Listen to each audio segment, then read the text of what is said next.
Olá, turma, bem-vindos à nossa segunda aula desta semana, hoje, dia 19.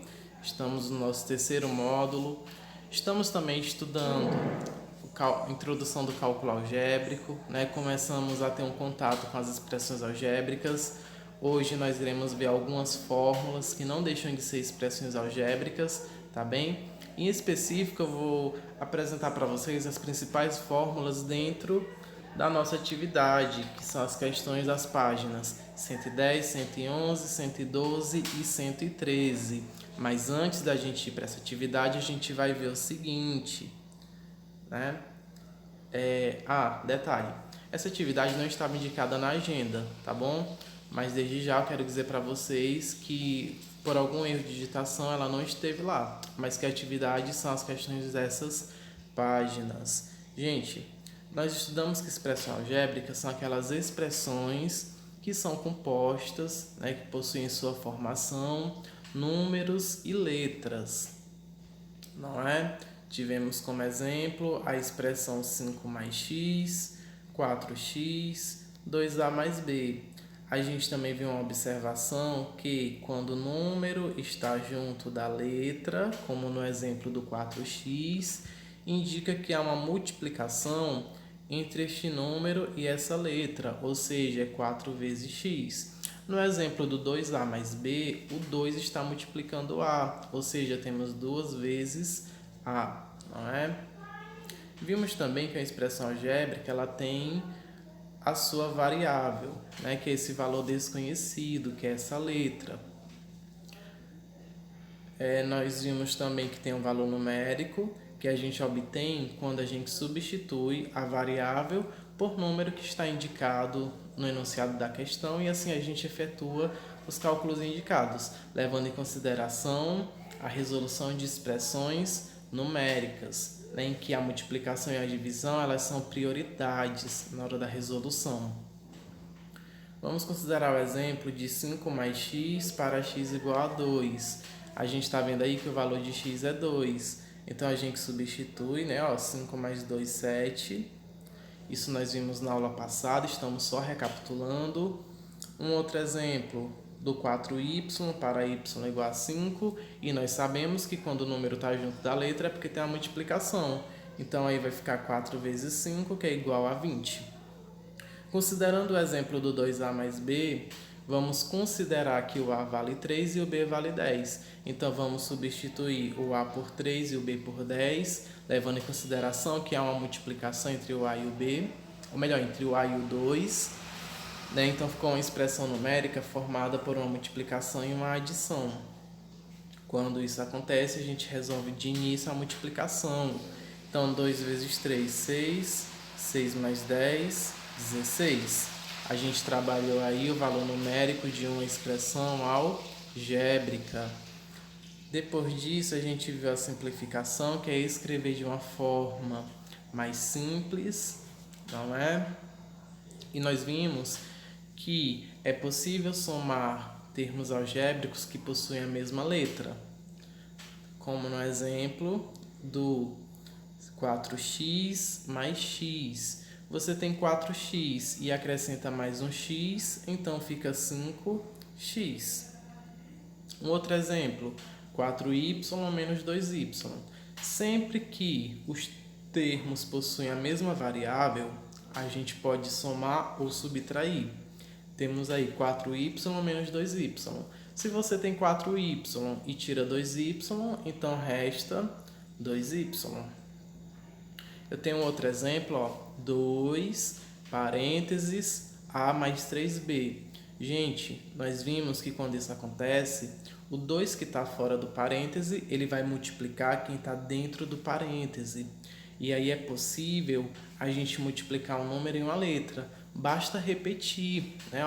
2 vezes a vai ser 2a, mais 2 vezes 3, 6. E eu repito b. Sendo assim, vai ficar 6b. Eu não posso somar o 2a com 6b, porque possuem letras diferentes. Então, termina aí. Isso a gente estudou na aula passada. Na aula de hoje, a gente vai aplicar algumas fórmulas nas atividades, né? A primeira questão está na página 110 e diz o seguinte: o perímetro P de um polígono é a soma da medida de seus lados. Observe como podemos calcular o perímetro do pentágono ao lado. Gente, perímetro é simples. Você vai fazer o quê? Você vai somar todos os lados da figura. Assim você está obtendo o perímetro. Então, ele somou, né, os lados dessa figura e obteve o resultado 15. Logo, o perímetro mede 15 centímetros. Da mesma maneira, vocês vão calcular a medida do perímetro dos polígonos indicados em cada item. No item A, um quadrado de lados medindo 6 centímetros. Gente, um quadrado tem 4 lados, então vai ser 6 mais 6 mais 6 mais 6. Perímetro é só somar todos os lados. Ou você pode fazer com a multiplicação.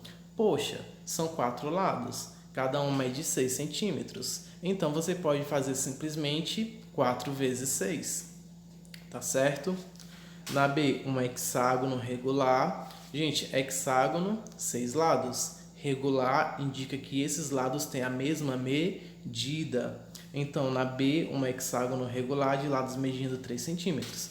Hexágono, 6 lados. Cada um mede 3. Você pode fazer 6 vezes 3, ou então somar o número 3 6 vezes. Na C, octógono. Octógono é um polígono de 8 lados. Regular, tem todos os lados iguais, de lados medindo 2 centímetros. Então, o perímetro é só somar todos os 8 lados, ou multiplicar 8 vezes 2. Na D, um eneágono. Um eneágono regular de lados medindo 4 centímetros. Eneágonos são 9 lados. Polígono de 9 lados.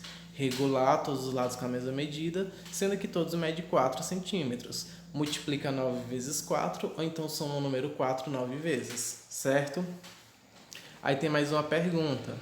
Qual é a relação entre o perímetro e a quantidade de lados de um polígono regular?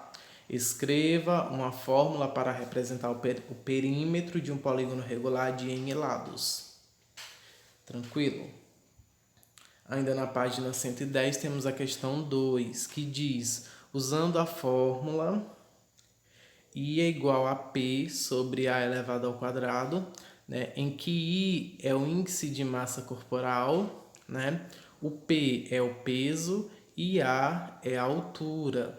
Altura elevada ao quadrado, ou seja, altura vezes ela mesma. E as informações da página 108, que diz se a pessoa está no peso ideal, no sobrepeso ou abaixo do peso.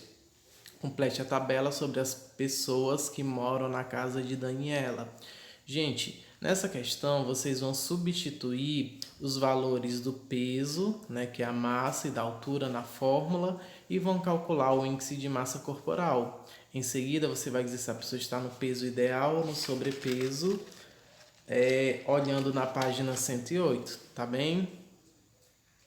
Dando sequência, na página 111, nós temos a questão 3. A questão 3 diz o seguinte: ao praticar atividades físicas, a frequência cardíaca de uma pessoa chega a aumentar quase 3 vezes a sua frequência em repouso.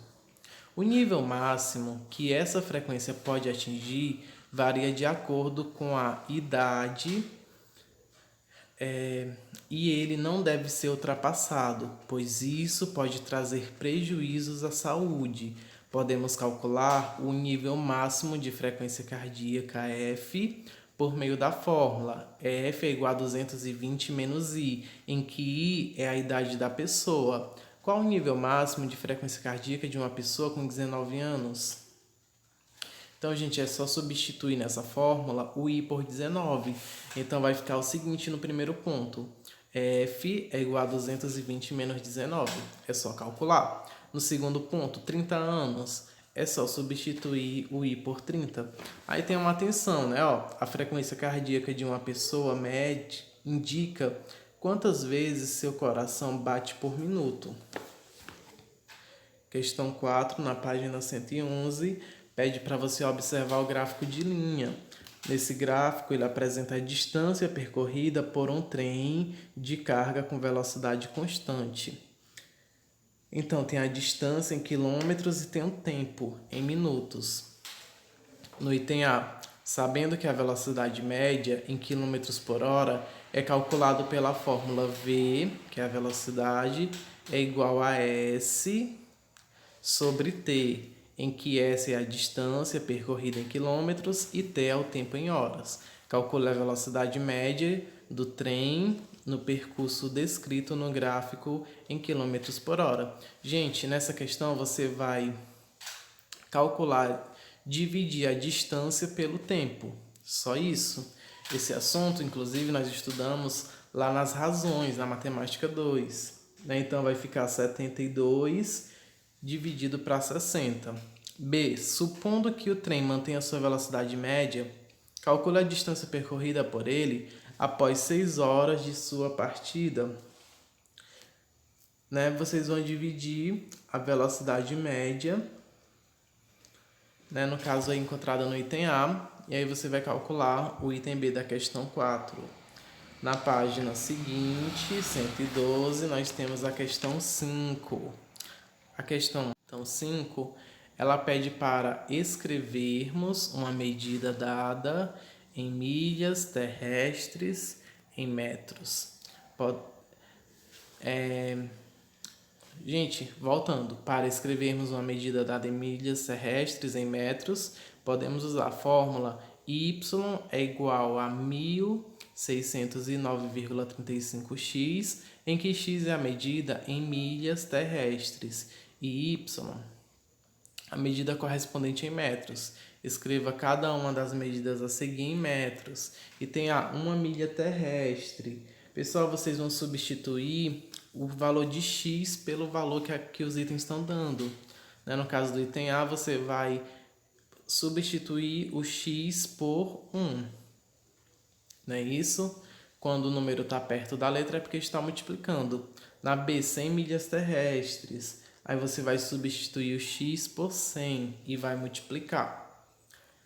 A questão 6, ela diz, no capítulo 2, estudamos que, para comparar duas frações com denominadores diferentes, devemos reduzi-las ao mesmo denominador. Uma das maneiras de realizar esse procedimento é calculando o MMC, que é o menor múltiplo comum dos denominadores, Veja o algoritmo que Franciele elaborou para comparar as frações x sobre y e z sobre w, com y diferente de zero e w diferente de zero. Pessoal, o algoritmo é uma sequência de regras, como está descrevendo aí no próprio módulo de vocês. O primeiro passo foi o quê? Identifique os denominadores y e w das frações. Passo 2. Calcule o mínimo múltiplo comum entre os denominadores. Passo 3. Obtemos os valores de mn, tal que ele mostra, o m vai ser o mmc de y e w sobre y, e o de n vai ser yw sobre o próprio w. Passo 4. Calcule m vezes x e n vezes z. Passo 5. M vezes x é maior do que n vezes z. Passo 5a. Em caso afirmativo, então a primeira fração é maior que a segunda. Em caso contrário, verifique se m vezes n é igual a n vezes z. Então, ela colocou o passo a passo. E aí, usando o algoritmo que a Franciele descreveu, vocês vão comparar as frações a seguir. Pessoal, como a gente já estudou esse assunto, vocês podem comparar da forma como a gente estudou, procurando frações equivalentes, tá bem? É uma maneira bem simples. E aí vem o item B na página 113, que diz: complete o fluxograma construído com base no algoritmo elaborado por Franciele para comparar frações. Nesse fluxograma, vocês vão só pegar as informações da página 112, e vão reescrever no local mais indicado nesse fluxograma. Vocês vão preenchê-lo, pessoal, é simples, é só isso. Lembrando que essa atividade ela só vai ser cobrada na outra semana, porque semana que vem tem as atividades referentes à Semana do Dia do Estudante, mas que amanhã tem o nosso plantão Tira Dúvidas, a partir das 13h30. Eu aguardo todos, tá bem? Para tirar as principais dúvidas, para a gente conversar. Também convidar todos a participar da nossa atividade do Dia do Estudante, que é um quiz sobre os cuidados com a pandemia, né? Bem simples, como eu expliquei no vídeo e no regulamento, em que a gente vai fazer as perguntas ao vivo através do Google Meet e vocês irão resolver na mesma hora, registrar as respostas de vocês lá no Google Classroom, tá bom? Gente, essa foi a nossa videoaula. Eu aguardo todos no nosso plantão de amanhã para a gente tirar as principais dúvidas. Aqui fica o meu muito obrigado. Que todos vocês tenham uma excelente tarde e até mais. Tchau, pessoal.